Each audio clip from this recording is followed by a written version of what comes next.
Salut à tous, c'est Pank de la chaîne, bienvenue sur cette vidéo qui aujourd'hui va parler d'auto-hypnose et va parler de tests que j'ai mis en place suite à la lecture de cet ouvrage-là, qui s'appelle Subliminal Therapy de Jaeger. J'ai déjà parlé d'Edwin Jaeger. C'est un grand hypno qui avait développé pas mal de techniques et qui a fait deux bouquins qui sont vraiment très sympas. Subliminal Therapy, j'ai mis plus de temps à le lire, sachant que ça allait plus dans le subconscient slash inconscient tout puissant. Lui, il parle de centrum, d'un centre dans lequel il y a l'ensemble des réponses et la capacité à gérer l'ensemble des problèmes. En gros, une zone où on pourrait retourner dans un secteur d'homéostasie, une phase homéostasique, et donc retrouver un équilibre, voire faire en sorte que certains pathos puissent disparaître. Comme vous le savez, c'est pas quelque chose auquel j'adhère trop, même si je ne nie absolument pas le fait qu'on puisse avoir des retours exceptionnels. C'est peut-être pour ça d'ailleurs que je n'y crois pas trop, dans le sens où ça reste la plupart du temps des exceptions pour ma pratique, ce qui est du coup complètement subjectif. Parce que j'ai peut-être l'impression que quand on est dans une attente, nous en tant que praticiens, et que on offre une attente qui peut être excessive pour le partenaire consultant qui vient en session, je me dis, il peut y avoir une énorme déception. Une déception qui peut en plus bloquer à un moment donné ce qui va être reçu, perçu, et même l'avancée qui va être faite pendant l'hypnothérapie. Du coup, dire, t'inquiète pas, ton subconscient va trouver une solution. Ton centrum est en train de le gérer, est en cours de résolution. J'aime l'idée. À l'époque, je faisais beaucoup le principe de l'ordinateur. En fait, je donnais des tâches à l'ordi interne et je disais, voilà, t'as des fichiers qui sont bons, d'autres qui doivent être triés, d'autres qui doivent aller directement à la poubelle, d'autres qui doivent être renouvelés, d'autres qui doivent être renommés, d'autres qui doivent être relus, etc., etc. Et au bout du compte, j'attendais un peu la même chose. Sauf que, avec les années de pratique, j'ai vraiment eu l'impression qu'il me manquait quelque chose.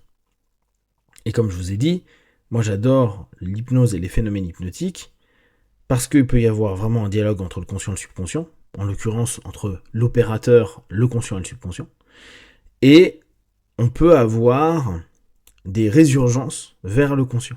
Et je pense que parce que on oriente le subconscient dans un sens, que le subconscient se libère au niveau de son expression, et parce que on a aussi la capacité d'avoir le conscient qui évite de nous faire un déni ou de ne pas écouter ou entendre, on va retrouver une possibilité d'aller dans et l'aspect profond, émotionnel, sensoriel et peut-être même spirituel pour certains, et l'aspect de surface qui va être plus mental et intellectuel.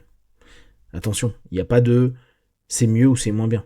Quelqu'un qui va être très mental ou quelqu'un qui va être très sensoriel, il n'y a pas de lutte entre les deux, c'est pas c'est mieux parce que c'est plus profond. À mon avis, il est indispensable d'avoir les deux.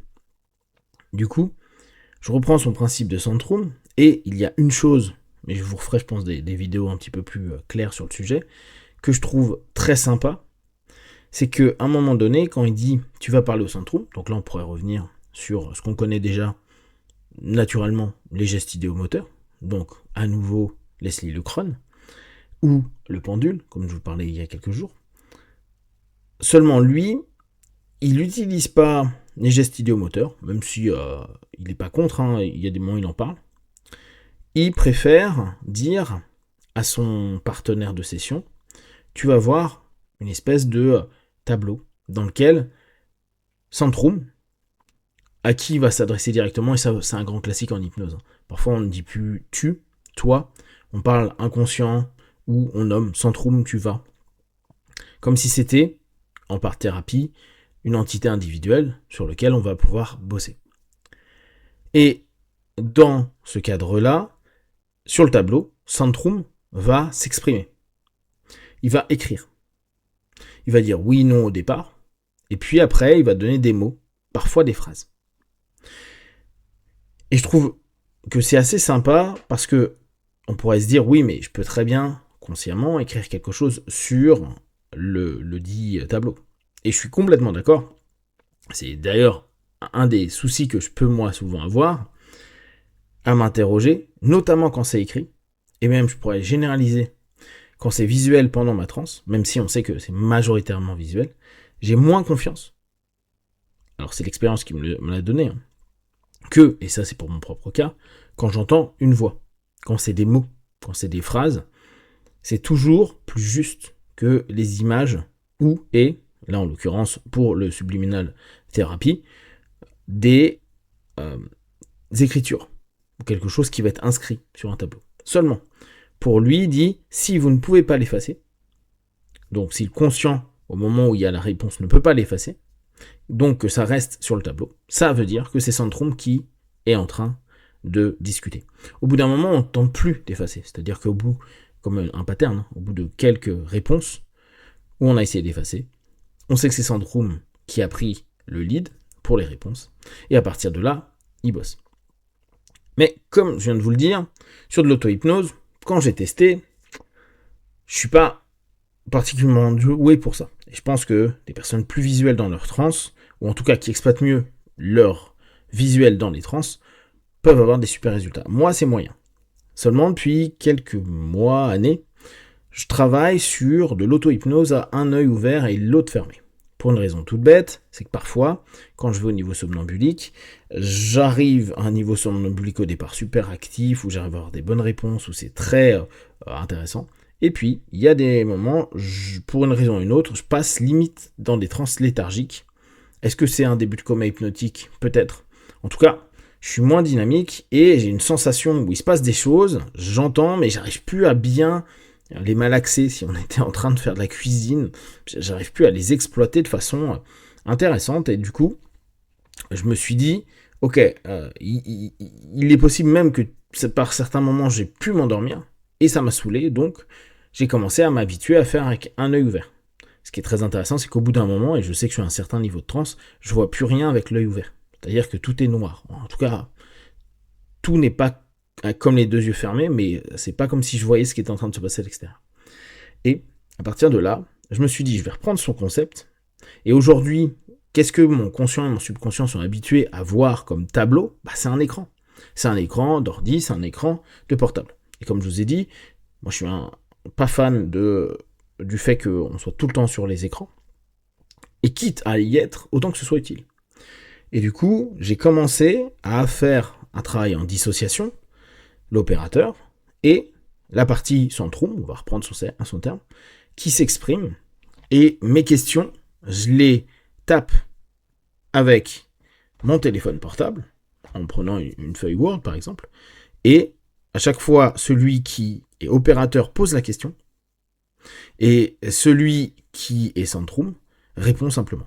Et ce qui a donné plusieurs dialogues, échanges, séances particulièrement intéressantes, avec vraiment parfois des mots qui n'ont pas de sens, qui sont très symboliques, qui en fait sont complètement la réponse hypnotique. Pour ceux qui aiment bien faire l'écriture automatique, on revient à peu près aux mêmes choses. En tout cas, moi c'est ce que ça a donné.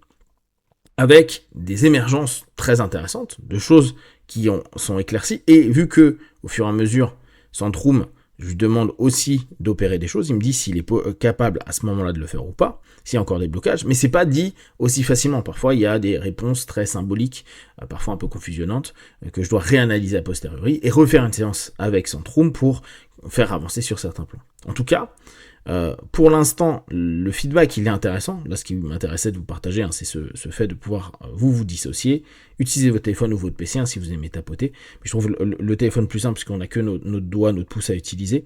Et c'est assez facile à faire si vous arrivez à avoir une transe active, somnambulique, où vous avez vraiment cette dissociation, donc en part thérapie, entre opérateur et une partie de vous, là en l'occurrence qu'on parlerait de Centrum.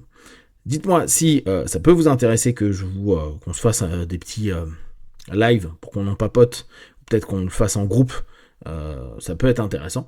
Et comme ça, vous pourriez l'apprendre et voir ce que ça peut donner à l'intérieur de vous. Bien sûr, il faut déjà, à minimum, gérer sa transe somnambulique.